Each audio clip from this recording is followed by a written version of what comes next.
लोग है जो अन्य जाति से है और उनका नाम और उसका समाज वही रह जाता है, लेकिन उसका हृदय परिवर्तन हो जाता है। यीशु मसीह ने कहा है मेरा राज दुनिया का नहीं है, उसका राज जीतने के लिए।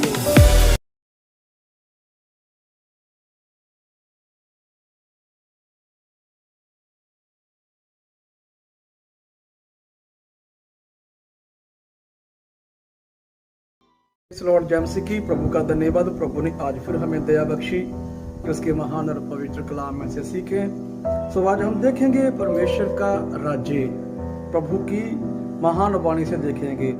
सो प्रभु यीशु मसीह इस दुनिया में आए, प्रभु का नाम इस दुनिया में आया। आज से 2023 साल पहले प्रभु यीशु प्रभु संसार में आए, मारे गए, गाड़े गए, जी उठे, उस स्वर्ग चले गए और उसने अपने दासों को, अपने सेवकों को जिम्मेवारी दी कि दुनिया भर में, बाइबल में लिखा हुआ जो सुसमाचार हर एक जाति तक पहुंचना चाहिए, हर एक कान में पहुंचना चाहिए। प्रभु का वचन ऐसा हमें सिखाता है। सो मसीह लोग प्रभु का कलाम सुनाते हैं, वचन का प्रचार करते हैं। उनका उद्देश्य ये नहीं है कि लोग यीशु मसीह पर या ईसाई बन जाए या एक कौम स्थापित हो जाए या मजहब एक स्थापित हो जाए। ये हमारा मोटिव नहीं है, ये हमारा दर्शन नहीं है। हमारा एक दर्शन है, हमारा एक विषय है, एक परमेश्वर का राज्य स्थापित करना है। कौन सा राज्य स्थापित करना है, कौन सा मसीह एक समाज लाना है, वो उस चीज को हम देखेंगे थोड़े शब्दों में, कुछ ही बातों में से। आइए हम प्रभु का महान वचन पढ़े खुदावंद के महान कलाम से। हम देखेंगे यूहन्ना का सुसमाचार, उसका हम जब पढ़ते हैं यूहन्ना का सुसमाचार 18 अध्याय उसका 36 वचन हम पढ़ेंगे। वहां पर क्या लिखा हुआ हम सीखते। लिखा, यीशु ने उत्तर दिया, मेरा राज्य इस संसार का नहीं।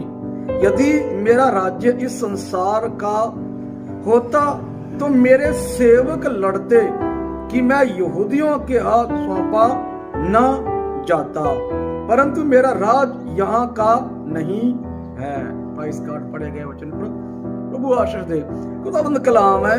यीशु मसीह को जब पकड़वाया गया, प्रभु को जब पकड़ाया गया, राजे के सन्मुख हाजिर किया गया, तो राजा उनसे पूछता है कि तू राजा है, तू इस यहूदिया का, रोमी का राजा है?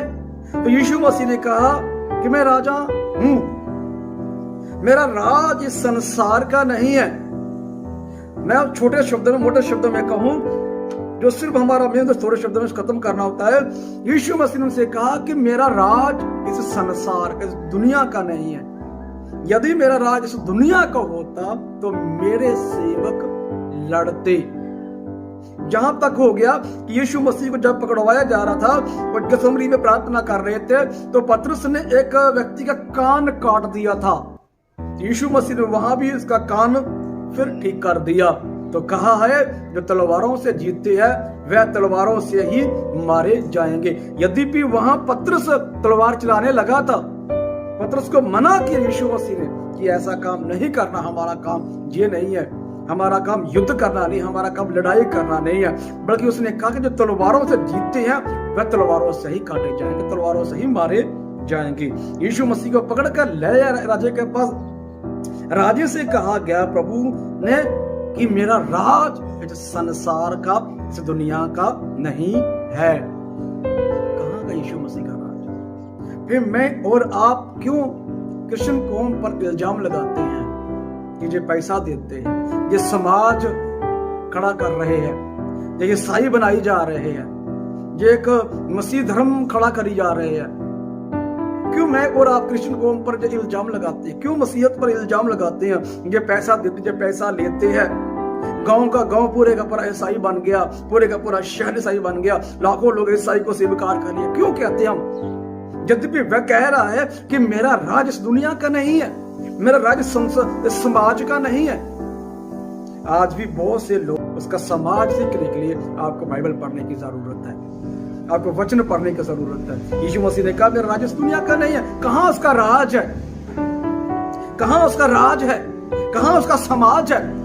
वो सीखने के लिए आपको प्रभु यीशु मसीह पर ईमान करने की जरूरत है, आपको प्रभु को बनाने की जरूरत है। मैंने अपनाया, मैं अन्य जाति से हूं, मैं नाई का काम करता, हेयर कटिंग का काम करता, गुरु नानक नगरी सेंटर चल अमृतसर में मेरी दुकान थी। अच्छा था। बड़े समय में 500-700 रुपये कमाता था, जिस समय 13 रुपये 14 रुपया पेट्रोल का रेट था, उस समय में 700 रुपया 500 रुपया कमाता था। इतना अच्छा बेहतर काम होने के बावजूद भी मैं प्रभु यीशु मसीह के पीछे हो लिया। क्यों? क्योंकि सच्चाई, उसका चांदन मेरे अंदर आ गया। इसलिए वचन कहता है कि मेरा राज इस संसार का नहीं है, मेरा राज इस दुनिया का नहीं है। फिर कहाँ होगा उसका राज? कहाँ राज उसका? फिर आप सोचिए क्यों लोगों को ईसाई बनाई जा रहे हैं। ये सुने, मैं कंप्लीट नहीं बोलूंगा, कंप्लीट बोलने के लिए समय चाहिए।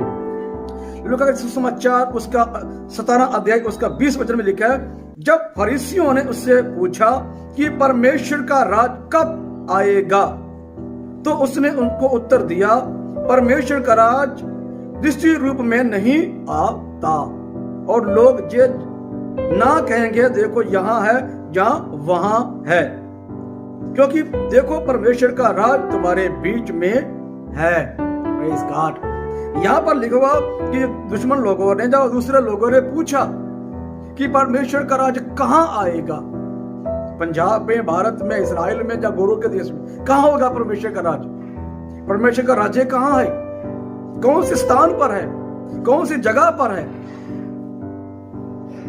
राज्य परमात्मा का बांटा नहीं गया। जिसकी आप भक्ति करते हैं उसका राज्य बांटा नहीं गया।